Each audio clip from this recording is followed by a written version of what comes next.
May I now request our guest of honor, Professor David M. Nicol, to kindly address the gathering. He is a Director, Information Trust Institute, Professor of Electrical and Computer Engineering, University of Illinois, United States. So please. Thank you very much, Professor Duda, first and foremost, and the rest of Amity University. You've been very welcoming. Never have I seen such a dedicated group of enthusiastic students here to help, from the student who met us at the airport and waited for an hour and a half for us to get through visa processing, to Ravitag Singh, who must be here somewhere, who's been my personal assistant, to the students who have been taking my wife and 13-year-old son out on tourist expeditions. So it's been very, very welcoming, and I thank you very much for that. So I wanted to speak to the students here, because there are many of you, to speak to the sorts of changes that you can expect, perhaps, in your professional life, and then a word of caution at the end, I guess. So I don't think of myself as an old man. First of all, I have a 13-year-old son, so how old can I be? I was born in the year that Sputnik was launched. Now, if you know your history and can do your sums, that makes me 57 or 58 years old, depending when my birthday falls. So that's the point of context. Now, I'm going to start this story roughly about the age of the students that were here. When I was pre-university and studying physics and chemistry, I used a slide rule. Do you know what a slide rule is? You may have to go to a museum now to find one. So that was at age 18, I used a slide rule. At age 19, I purchased, as a relatively poor college student, a handheld programmable calculator from Texas Instruments. That was amazing, just in 1 year difference. All right, age 19. At age 23, I worked for my company, Computer Control Data Corporation, and when I worked at home, I was given a modem so that I could dial in. The modem was 1200 baud. 1200 baud. Nowadays, you connect to networks that are traveling at, 10, 100, 1,000 megabits per second. 1200 baud. In the late 20s, I went to graduate school, and I learned about this emerging standard, something that was called Ethernet. You may have heard of it. At the time, Ethernet was pushing bits at 3 megabits per second compared to what it is that we have today. In my in my early 30s, I was working as a professor, my first professor job, at the College of William and Mary, and I was consulting at NASA Langley Research Center, where I had done a postdoc, and I would do work at the university, and then one day a week I would go down to NASA and bring things with me to work on, electronic things to work on. And do you know what I used to carry things? I used a mag tape. Why a mag tape? Because the bandwidth that I achieved driving 45 minutes on the interstate carrying a mag tape was larger than what I could get over the internet at the time.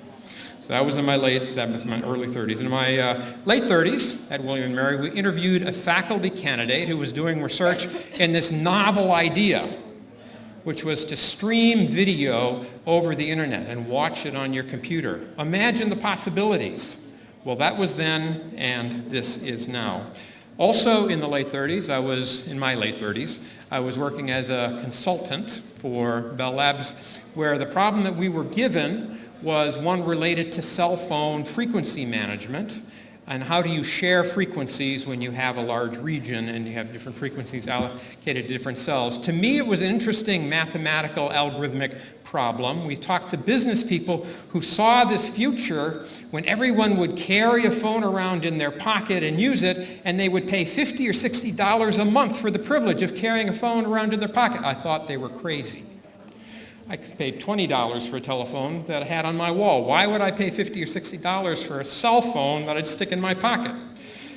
In my early 40s, I heard something on the radio. Two things, actually, that were very interesting.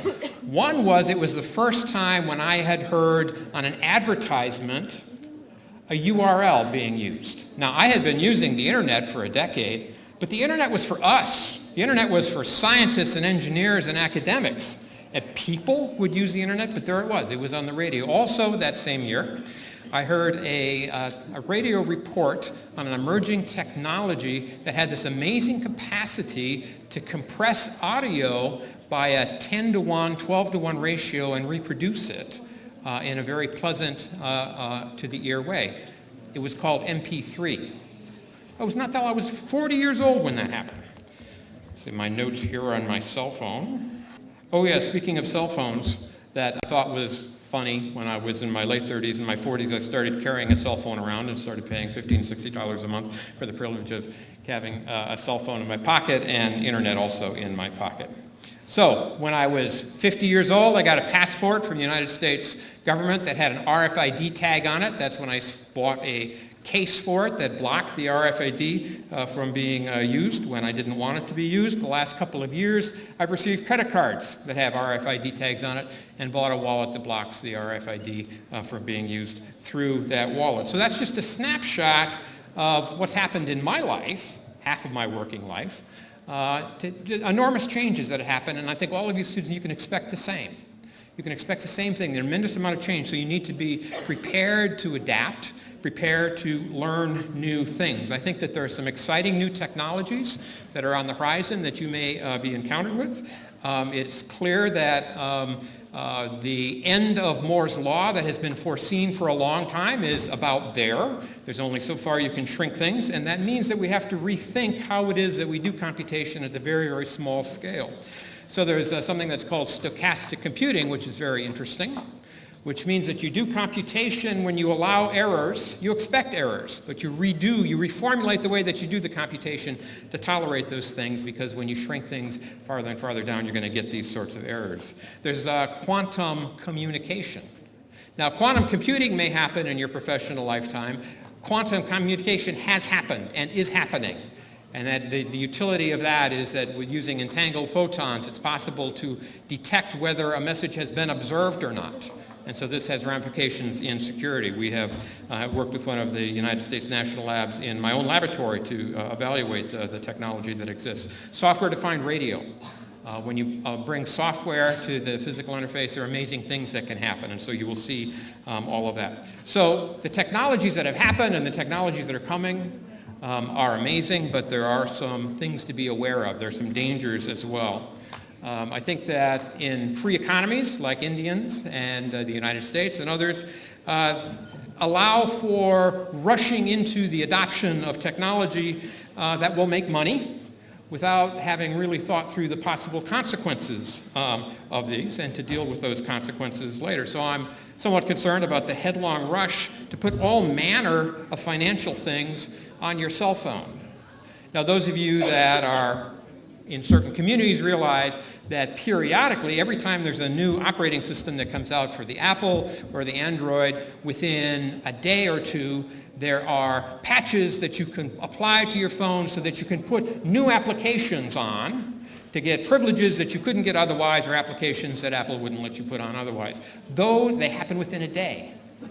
Those same penetrations, those same modifications are the things that allow malware to get into your cell phone, to watch what you're doing, to take your credit card information, to take your bank numbers. The same thing. It happens that fast. So it concerns me very much, the headlong rush to put financial information on these sorts of things. You need to be aware of that. I'm very concerned about the way technology allows tracking of things now. Many people are giving up privacy without thinking about it. It's okay to give up your privacy if you want. Put what you want on Facebook or on Flickr, whatever, but understand what you're doing. Understand what it is that you're giving up to do it. Because all manner of information about you, what you post, the websites you visit, is being gathered, it's being collected, it's being sold without your knowing in ways that would make the security agencies in my country blush. They make the news. But what they're accused of of doing is happening by businesses even as we speak. So you should know that and be aware that the technology that you use does that. This kind of information that's being gathered and sold, it can affect your chances of getting a job, it can affect your admission to university, it can check your ability to get a loan, it may affect your ability to get insurance. Understand that this kind of information can be used in ways that you would not want it to be used. So, and finally, democratic governments are generally presently benign, but history teaches that under adversity, democratic governments may become undemocratic and become not benign, and all the kind of information that's gathered about you might be used against you. So, what is the point of this cheery diatribe? You are privileged, students, to be working in an area that is exciting and cutting edge, and you have knowledge that others in your country do not. But you have a responsibility also to be aware of what is happening and perhaps educate others, and you make your choices responsibly and with full knowledge of what's happening. And so with that, I will thank the hosts once again and retire.